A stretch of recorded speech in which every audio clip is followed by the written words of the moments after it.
देखिए, मैं कभी इस चीज़ से डिनाई नहीं करता हुँ, कि इस अपराध की जामताड़ा से शुरुआत हुई और हुँ, मेवात में ये पूरी तरह से फैला। फैला। हुँ, अब हालात ऐसे हो गए कि नीचे वाले जो हैं, हुँ, हुँ, जो कांस्टेबल हैं, हुँ, जो एएसआई हैं, हेड कांस्टेबल हैं, इन्होंने उसको अपनी कमाई का ज़रिया बना लिया। हुँ, खुला सौदा कर चल रहा है, हुँ, खुला हुँ, पैसे ले रहे तो अब इस वक़्त टटलूबाज कौन है? इस वक़्त टटलूबाज पुलिस है, पुलिस। वो नहीं है। हुँ, उसको मजबूर कर रही है पुलिस ये करने के लिए। फिर जब आदमी को आप भूखा नंगा कर दोगे, सड़क पे कर दोगे, तो निश्चित रूप से फिर वो अपराध अपराध की तरफ बढ़ेगा।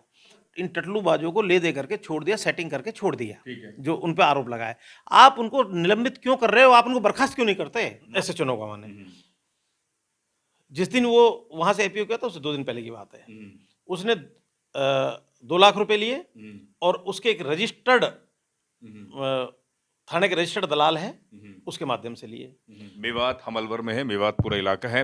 मेवात पर लगातार सवाल उठ रहे हैं, जो टटलूबाजी है या ऑनलाइन फ्रॉड है। अब बीजेपी की सरकार है लगातार और वहाँ से एक सवाल ये भी आ रहा है कि जो पुलिस का पूरा महकमा है, जहाँ वो अपराध को कम करने की बजाय वहाँ से उगाई का भी काम हो रहा है। पुलिस का जो काम होना चाहिए कि वो उन लोगों को पकड़े जो अपराधी हैं, लेकिन वो 50 को पकड़ती है, 2 पे केस बनाती है और 48 को छोड़ देती है ले देकर। ये जो पूरा तंत्र लग रहा है क्योंकि कई बड़े नेताओं ने मुस्लिम समाज के नेताओं ने ये सवाल उठाया है। देखिए, मैं कभी इस चीज़ से डिनाई नहीं करता हुँ, कि इस अपराध की जामताड़ा से शुरुआत हुई और हुँ, मेवात में ये पूरी तरह से फैला। पहला। ठीक है? इसने हमारे मेवात को कलंकित भी किया है। हुँ, मैं कभी नहीं कहता इस बात को, मैं सच्चाई को स्वीकार करता हूँ। हुँ, लेकिन जैसे ही बड़े अफ़सरों ने, हुँ, चाहे वो हमारे अलवर अ, जयपुर रेंज के आईजी हों, हुँ, हुँ, लांबा साहब, उधर जो हमारे अलवर एसपी भी रहे, भरतपुर के आईजी हैं, अपने भरतपुर आईजी साहब जो अपने यहाँ एसपी भी वो रहे थे, क्या नाम है? राहुल प्रकाश? राहुल प्रकाश जी। राहुल प्रकाश। उन दोनों ने मिलकर के एक अच्छी सोच के साथ ये ऑपरेशन शुरू किया कि किसी भी तरह से इसको रोका जाए। हुँ, हुँ, हुँ, लोगों पे उनको ये भी इल्ज़ाम लगे कि भई ये जो है वो मुस्लिम के खिलाफ अभियान चला रहे हैं, अपराध के खिलाफ नहीं चला रहे हैं। हुँ, हुँ, लेकिन वो मैं नहीं मानता उस बात को, उनका अभियान बिल्कुल ईमानदारी से सही था और मैं उनके इसकी सराहना करता था। हुँ, लेकिन अब हालात ऐसे हो गए, इन अफ़सरों को पता है। हुँ, अब हालात ऐसे हो गए कि नीचे वाले जो हैं, हुँ, हुँ, जो कांस्टेबल हैं, हुँ, जो एएसआई हैं, हेड कांस्टेबल हैं, इन्होंने उसको अपनी कमाई का ज़रिया बना लिया। हुँ, हुँ, पुलिस चाहे तो आज अपराध खत्म कर दे, हुँ, हुँ, लेकिन इन्होंने अपनी ऐसी कमाई का ज़रिया बना लिया। हुँ। मैंने अभी अभी हाल में जो एक वाकया हुआ अभी। यस, मैंने अभी हुँ, उस वाक़ये पे एसपी हुँ, अलवर से बात की थी। हुँ, मैंने उनसे कहा कि साहब, क्या आप वॉच करते हैं कि आपका जो सिपाही है, कांस्टेबल है, हुँ। वो 10,000 15,000 का जूते कहाँ से पहन रहा है, 20,000 की जैकेट कहाँ से हाँ, पहन रहा कोटे है, का गाड़ी हर कहाँ से मेंटेन कर रहा है? टोटियाँ। आप जानकारी करेंगे उनके बारे में? हुँ, तो बोले कि हाँ, ये शिकायतें आती हैं, लेकिन हमारे पास प्रूफ़ नहीं है। हुँ, भई प्रूफ़ नहीं है तो आप तो हिसाब आप डिपार्टमेंट के हिसाब जाँच कर सकते हो। हुँ, हुँ, बुलाकर कह सकते हो, भई आप बताइए, अगर आपके किसान हैं, आप बड़े हैं, आपके पिताजी का कोई पैसा है तो कोई बात नहीं है। हुँ, और नहीं है, अगर अगर आप इस 35,000 40,000 की नौकरी से ये सब कुछ मेंटेन कर रहे हो, हुँ, बच्चों को भी पढ़ा रहे हो, हुँ, मकान भी बढ़िया बना लिया, हुँ, तो समथिंग इज़ रॉन्ग। हुँ, हुँ, अब अब मैं आपको बता दूँ कि मुझे कहना नहीं चाहिए, आप लोग पत्रकार हैं, ये वो इल्ज़ाम है जो मैंने अपनी आँखों से एक महिला का 4 दिन पहले सुना। हुँ, हुँ, हुँ, उस महिला ने ये कहा कि साहब, मेरा बच्चा मज़दूरी पे जाता है हुँ, हुँ, और मज़दूरी पे जाता है तो हम ईमानदारी से ये काम नहीं करते। वो यहाँ की नहीं थी, वो खो थाना जो है, हुँ, वहाँ की हुँ, थी। उसका फ़ोन आया मेरे पास उनका हुँ, कि साहब, आप हमारी मदद कर सकते हैं क्या? मैंने कहा भी उनसे, हुँ, हुँ, मैंने कि आप मुझे थोड़ी-सी वो दो, मैं सीधा आईजी साहब को भेजूँगा। हुँ, हुँ, भई मुझे प्रूफ़ दो, तो भई प्रूफ़ नहीं दोगे तो उस महिला ने जो बात कही शायद इंसानियत को शर्मसार करती है। हुँ, क्योंकि पुलिस वाले रोज़ आ जाते हैं, हमारा बेटा मज़दूरी में 5,000 कमा के लाया, हमने उनको पकड़ा दिए कि साहब, हुँ, हम मज़दूरी करने दो, हम नहीं है इसमें, हमारा कोई मतलब नहीं, तेरा नाम आया पड़ा है, तेरे लड़के का नाम जब कटेगा, जब 20,000 देगी। हुँ, हुँ, हुँ, मैंने उनसे ये कहा कि साहब, अब तो हमारे पास कुछ बचा नहीं है। हुँ, अब तो ये है कि हम, भई मेरी बच्ची है, मैं हूँ, हमको ले चलो भई थाने में, हुँ, हमको बंद कर दो। हुँ, अब हमारा बच्चा जो है वो कमाएगा, खाएगा नहीं, तो हम कैसे? तो पुलिस वालों का जवाब ये था कि तू नहा धो लेना ढंग से, अभी तू नहाई धोई नहीं, जब लेके चलेंगे तुझे। तो ये बड़ी शर्म की बात है। अच्छा इस तरह से ये हुआ हुआ। इस हुँ, तरह की बात महिलाओं से ये लोग कर रहे हैं हुँ, वहाँ। हुँ, हुँ, और ये सारा मैं हतप्रभ रह गया। मैंने कहा, यार, इस तरह की भाषा, ये वो इस तरह वो कि सर, इनका मतलब हम लोगों का हर तरह से शोषण करने पे लगे हुए हैं। हुँ, तो मैं ये कह रहा हूँ, मैं आपके माध्यम से पुलिस को ये कहना चाहता हूँ, अधिकारियों को ये कहना चाहता हूँ, एसपी, डिप्टी एसपी, और मैं एसएचओ लेवल पर तो सब कुछ घाल-मेल है। हाँ, पूरा थाना हाँ, यस, मुझे कहने में कोई आपत्ति नहीं है। लेकिन ऊपर के अधिकारियों को भी अभी भी इसमें थोड़े बहुत ईमानदारी से काम कर रहे हैं। तो मैं उनके आपके माध्यम से कहना चाहता हूँ कि आप ये देखिए कि किस तरह की बदमाशी, किस तरह से ये भई आप 50 को पकड़ते हैं, ठीक कहा है, ये जो चल रहा है 50 को पकड़ते हैं, 48 को छोड़ देते हैं पैसे लेकर के। और 2 खुला वेकेशन। खुला सौदा कर चल रहा है, खुला पैसे ले रहे हैं तो अब इस वक़्त टटलूबाज कौन है? इस वक़्त टटलूबाज पुलिस है, पुलिस। वो नहीं है। उसको मजबूर कर रही है पुलिस ये करने के लिए। फिर जब आदमी को आप भूखा नंगा कर दोगे, सड़क पे कर दोगे, तो निश्चित रूप से फिर वो अपराध की तरफ बढ़ेगा। मैंने आईजी राहुल प्रकाश जी से ये बात की थी। मेरे एक रोज़ उनका आमने-सामने बैठ के बात हुई तो उन्होंने कहा कि आप बहुत सपोर्ट करते हैं, इसके लिए शुक्रिया। तो मैंने कहा साहब मैं भी आपसे एक बात चाहता हूँ कि आप ये काम करिएगा कि जो आपकी पुलिस बोला 100% मेरे पास ये सूचना है कि ये इस तरह की बदमाशी कर रहे हैं, लेकिन हमारे पास कोई प्रूफ आए। नहीं तो अब मुझे प्रूफ कहाँ से देगा कोई? मोहम्मद साहब अब जो मैं आखिरी में ये कह रहा हूँ आपसे, इतना बड़ा सूचना तंत्र है, सोशल मीडिया है, इंटरनेट है, सब कुछ है। क्या पुलिस के आला कमान को ये पता नहीं है कि उसके थाने के जो सिपाही हैं, एसआई हैं, एसएचओ हैं, थाना इंचार्ज हैं, वो पूरे इलाके में क्या कर रहे हैं? ये तो मुझे लगता है कि शायद वो आपको सर गुमराह कर रहे हैं। अभी मैं आपको बता दूं कि आज की खबर है भरतपुर के नगर थाने के 3 कांस्टेबल सस्पेंड किए हैं। अच्छा। आप सस्पेंड क्यों कर रहे हो उनको? हाँ, और इसी उसमें हाँ, हाँ, समझ गया। इसी उसमें अखबार कटिंग है भास्कर की, आप पढ़िएगा, मैं भेज भी दूंगा आपको। ठीक है, उन्होंने सिर्फ इन टटलूबाजों को ले दे करके छोड़ दिया, सेटिंग करके छोड़ दिया, ठीक है। जो उन पे आरोप लगा है।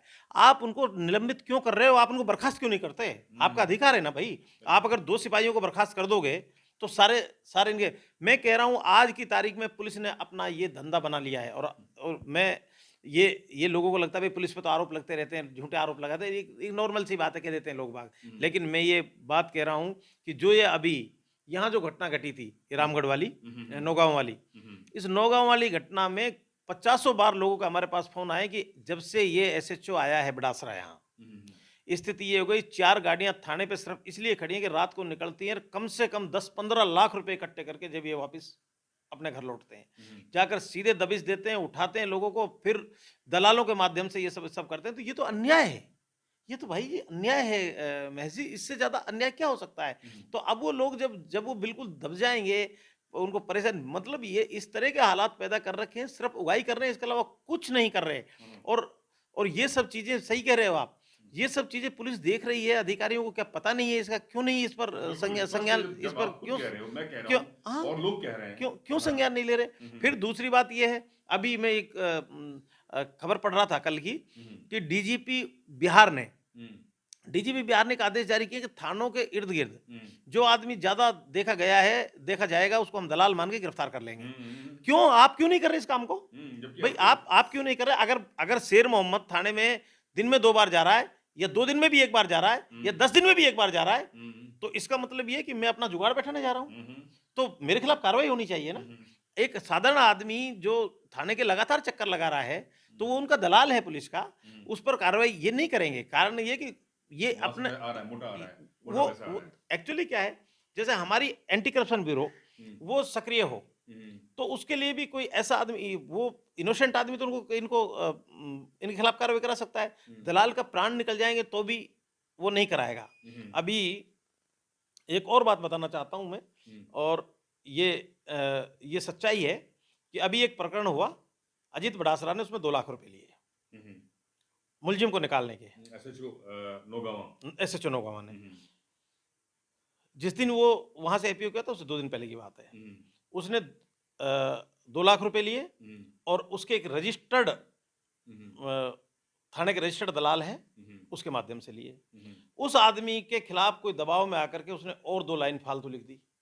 वो आदमी मेरे पास परसों आए, उन्होंने मुझसे कहा कि यार हमारे साथ इस तरह का है। तो मैंने कहा भाई उनको हमारे सामने पैसे दिए थे, लेकिन दिए हाथ से उसके से दिए थे, कोई बात नहीं है।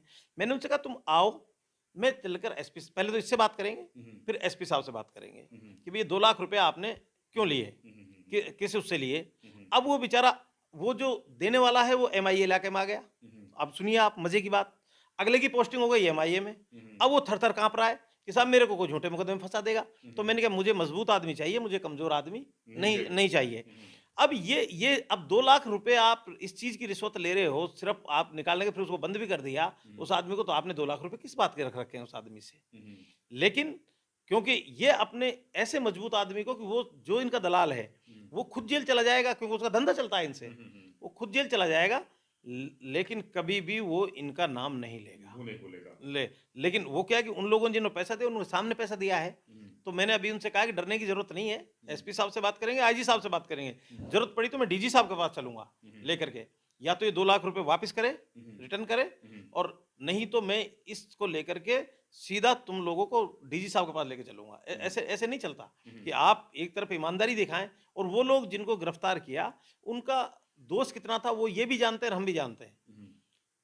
अभी कोई आदमी, अभी मान लो आप मेरे पास आए और मुझे ये पता नहीं है कि भाई आपका क्या षड्यंत्र है या आप क्या षड्यंत्र करना चाहते हैं, और आप कोई सामान इस बैग को मेरे पास रख गए मान लो, हाँ, ठीक है। और यार शेर मोहम्मद साहब से मेरे 2-3 लाख 4 लाख हैं, ये फलाना आदमी आएगा उसको पकड़ा देना, मेरे आपके पुराने रिश्ते हैं, अब इसमें मुझे क्या पता कि ये किस ठगी का पैसा है, किस चीज का है, तो आप तफ्तीश तो करिए ना।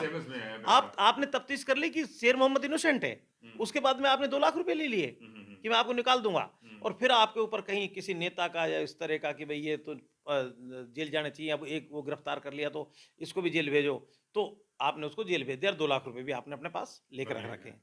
तो ये बहुत एक छोटा मोटा भ्रष्टाचार नहीं चल रहा है। मुझे कहने में कोई आपत्ति नहीं है, मैं कह रहा हूं मैंने मेरे अपने जीवन में इतना बड़ा भ्रष्टाचार नहीं देखा जो आज की तारीख में चल रहा है। तो बिल्कुल ये थे हमारे साथ शेर मोहम्मद। हम इनसे लगातार और भी मुद्दों पे बात करेंगे। फिलहाल आज इनसे हम बात करने आए थे वक्फ बोर्ड संशोधन बिल पर, और साथ ही हमने तमाम मुद्दों पर बात करी जिसको लेकर मुस्लिम समाज पर लगातार हमले हो रहे हैं। मेवात मुद्दे पर भी बात करी। आने वाले समय में आपसे और मुद्दों पर बात करूंगा। तो फिलहाल दीजिए इजाजत। बहुत बहुत शुक्रिया। नमस्कार।